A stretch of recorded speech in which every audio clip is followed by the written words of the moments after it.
Manchester United. Erik Ten Hag. A lot of speculation about his future. Who might replace him if he goes in the summer? Where could he end up if he does? Or could he stay? Our very own Mark Ogden has filed a piece for us for ESPN FC to take a little bit of a deeper dive into Erik Ten Hag's future at either Old Trafford or elsewhere. Mark. So Erik Ten Hag's future at Manchester United, we know, is in doubt because of the way the team are playing this season. They're way off the pace in terms of qualifying for the Champions League, out of the Champions League this season at the group stage, only have the FA Cup left to play for this season. So while Ten Hag approaches the summer with 1 year left in his contract, I've been told that Ineos, the club's new football operations head, or the lead people who are in charge of football operations, are now assessing their options in the event that Ten Hag does leave his post at the end of the season. I've been told no decision has been made on Ten Hag yet, but obviously there are doubts there, and United are assessing the candidacy of a variety of coaches, including Brighton's Roberto De Zerbi, Brentford's Thomas Frank, and England head coach Gareth Southgate. Now, each of those managers brings different things to the table, and I've been told that Southgate is an unlikely option due to the fact that he doesn't know yet what he will do at the end of this Euro 2024, whether he decides to stay on, the FA want him to stay on for the World Cup, or whether he decides to move into a different role. But obviously he's got a long-standing relationship with Dan Ashworth, working together at the FA, but he's also very close in recent years to Dave Brailsford, who is Ineos's head of sport, and he's obviously leading the recruitment at Man United. So De Zerbi, as we know, has had a great time at Brighton, is very highly rated, and sources have told me that De Zerbi is a coach that everybody's looking at. All the top clubs are looking at De Zerbi in terms of whether he is the guy for them or whether he's the guy for them in 12 months' time, perhaps.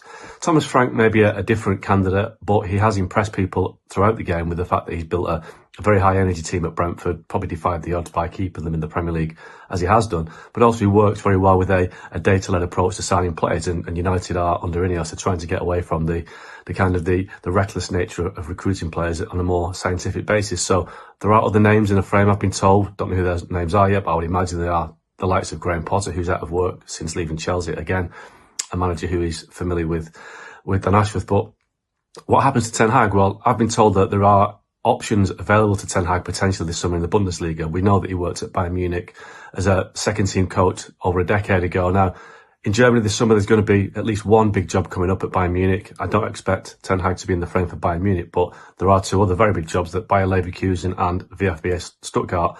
If Xabi Alonso leaves Leverkusen after leading them to the title, which we expect, if Sebastian Hoeneß leaves Stuttgart, there are two potentially very big jobs for Ten Hag in the Bundesliga and in the Champions League next season, because both Leverkusen and Stuttgart are likely to be in the Champions League next year.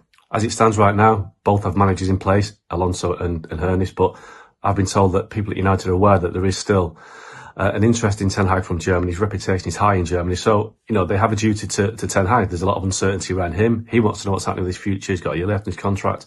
United need to know what to do next season in terms of planning ahead, planning for players they may sign, want to know who the manager is. So right now, Ten Hag has got a lot to do to get United into the Champions League. He could yet do that, but it's a tall order.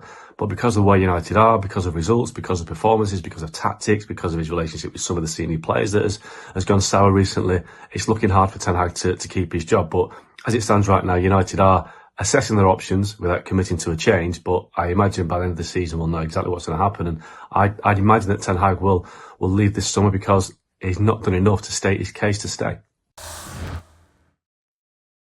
Yeah, good info there from Mark Ogden. There's a lot of info about what happens when Ten Hag leaves. In your opinion, Luis Miguel, is it a fait accompli that Erik Ten Hag will no longer be Manchester United manager if they don't get top four this season? Oh, MD, listen, I know all our friends who are watching, this is a 30-minute show on YouTube, and unfortunately, this kind of answer specifically regarding Erik Ten Hag's future in Manchester United requires a lot of context. The simple start with a yes or a no. Okay, well, if they don't get Champions League, he's not staying. But that doesn't say that I think he should go. I'm saying that that's going to be the decision of Ineos and Sir Jim Ratcliffe. Because number one, these are the three fundamental factors that every Manchester United fan should ask themselves. Number one, what do you want out of your manager, or who do you want your manager to be? If it's not Erik Ten Hag and you don't get Champions League football, who is it? Roberto De Zerbi, Thomas Frank, Gareth Southgate, Thomas Tuchel, as our friend Mark Ogden was reporting as well. Are they better, fundamentally better than Erik Ten Hag?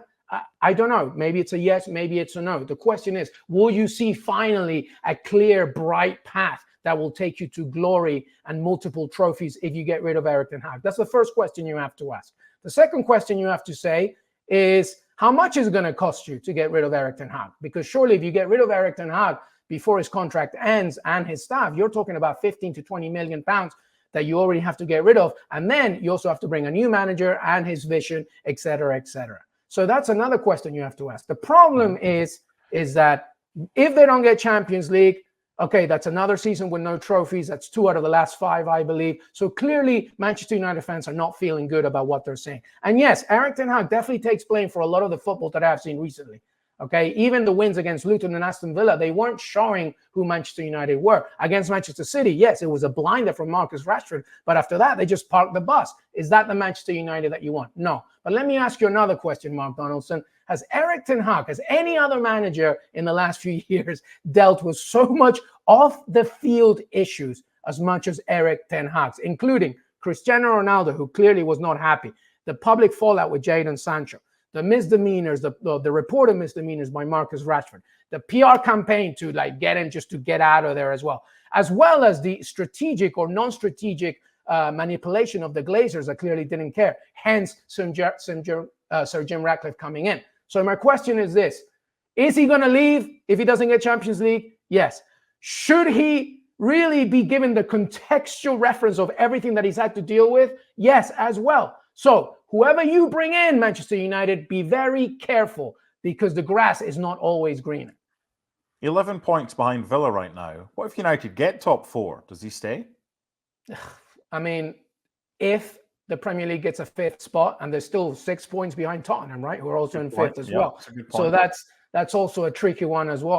They're definitely not getting 4th, and this has nothing to do with my Villa bias. I just don't see it happening because I look at the fixtures as well as what they have to face. I just don't see it happening. They're not showing me anything that says confidence, which obviously points to the argument of getting rid of Erik ten Hag. Now, can they get 5th? Well, Tottenham are 6 points ahead, I believe, with a game in hand. So that's also unrealistic. So I don't see it. I don't think it's going to happen. And Erik ten Hag will go, but I feel happy for him because, like Mark Ogden reported, there's going to be job offers for him. He's a fine manager who's had to deal with a lot of stuff, and getting rid of him is not going to solve everything. And Manchester United fans, you're not going to be Manchester City anytime soon, or Arsenal, or Liverpool. So you have to be very careful about what kind of manager you want when they come back in. Zinedine Zidane is not taking his job; he wants France, per our friend Julien Laurent. So it's tough. Yeah, just to follow up on a couple of questions that you asked. One, money isn't an issue for Manchester United. They will not get the guy that they're after because of an extra 20-odd million that might have to be paid out to get rid of the guy that they've got. And 2, yeah, fair enough.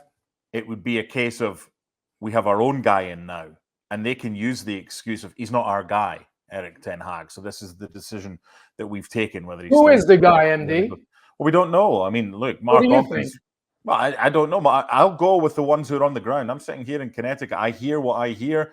The ones that are more connected are the likes of Mark Ogden and Rob Dawson and our guys at ESPN FC. And they've been on this right from the start.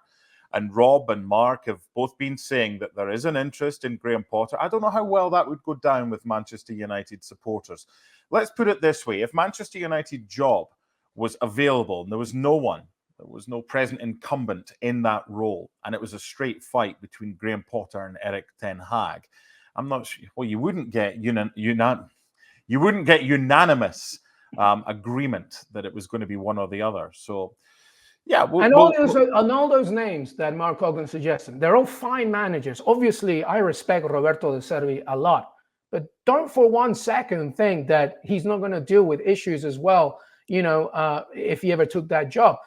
Gareth Southgate, he hasn't had a club job since he got fired by Middlesbrough in 2009 as well. And Thomas Frank, he's not having a good season. Again, I'm a big fan of his work, but these are sort of gambling, objectively decided, sort of smart kind of acquisitions that you want to get. Are they fundamentally better than Erik ten Hag?